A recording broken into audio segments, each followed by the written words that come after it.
Public इधर पहुंचे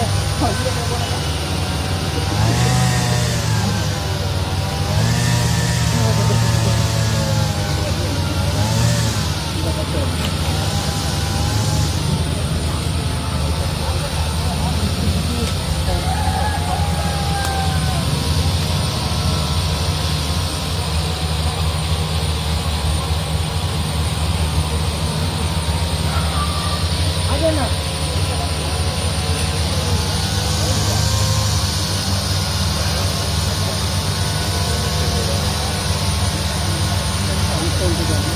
ಅದೇ ಮೂರು ಇಟ್ಟಿಲ್ಲ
ಬಣ್ಣ ಲೇಟ್ ಅಲ್ಲ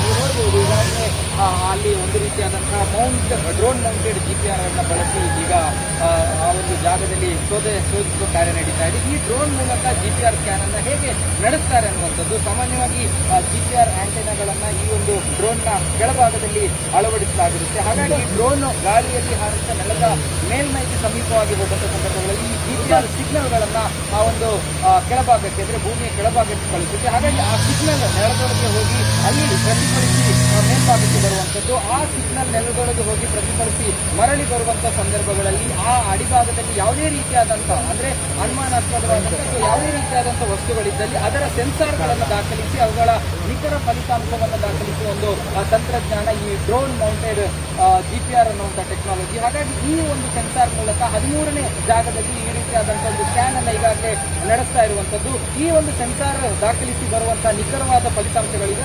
ಅವುಗಳ ಡೇಟಾಗಳನ್ನ ಸಾಫ್ಟ್ವೇರ್ ಮೂಲಕ 2D ಮತ್ತು 3Dಗಳಾಗಿ ಅವರು ಪರಿವರ್ತನೆ ಮಾಡ್ತಾರೆ. ಅಂದ್ರೆ ಭೂಮಿಯ ಕೆಳಭಾಗದಲ್ಲಿ ಸುಮಾರು 3-4 ಅಡಿಗಳಷ್ಟು ಅಥವಾ 6 ಅಡಿ 8 ಅಡಿ ಅಂದ್ರೆ ಆ ಒಂದು ಡ್ರೋನ್ GPR ಅನ್ನು ಏನು ಬಳಸ್ತಾ ಇದ್ದಾರೆ ಅವುಗಳ ಸಾಮರ್ಥ್ಯಗಳ ಮೇಲೆ ಆ ಒಂದು ಪರೀಕ್ಷೆಗಳು ನಡೆಯುತ್ತೆ. ಅವುಗಳು ಎಷ್ಟು ಮೆಗಾಹರ್ಟ್ಸ್ ಅದರ ಕೆಳಭಾಗಕ್ಕೆ ಅದರ ತಂತ್ರಜ್ಞಾನಗಳು ಹೋಗುತ್ತೆ. ಅವುಗಳ ಆಳದಲ್ಲಿ ಅದರ ತಂತ್ರಜ್ಞಾನಗಳಲ್ಲಿ ಅದರ ಸಮೀಕ್ಷೆಗಳನ್ನು ನಡೆಸ್ತಾರೆ. ಒಟ್ಟು ಈಗಾಗಲೇ ಈ ಒಂದು ಭಾರತದ ಒಂದು ಡ್ರೋನ್ GPR ಟೆಕ್ನಾಲಜಿಯನ್ನು ಬಳಸಿ ಒಂದು ಹಂತದ ಸ್ಕ್ಯಾನ್ ಅನ್ನು ಪೂರ್ಣಗೊಳಿಸಿದ್ದಾರೆ. ಹಾಗಾಗಿ ಆ ಸ್ಕ್ಯಾನ್ ಮೂಲಕ ಭೂಮಿಯ ಕೆಳಭಾಗದಲ್ಲಿ ಯಾವುದಾದ್ರೂ ಸಹಜವಾಗಿ ಯಾಕೆ ಡ್ರೋನ್ಗಳನ್ನು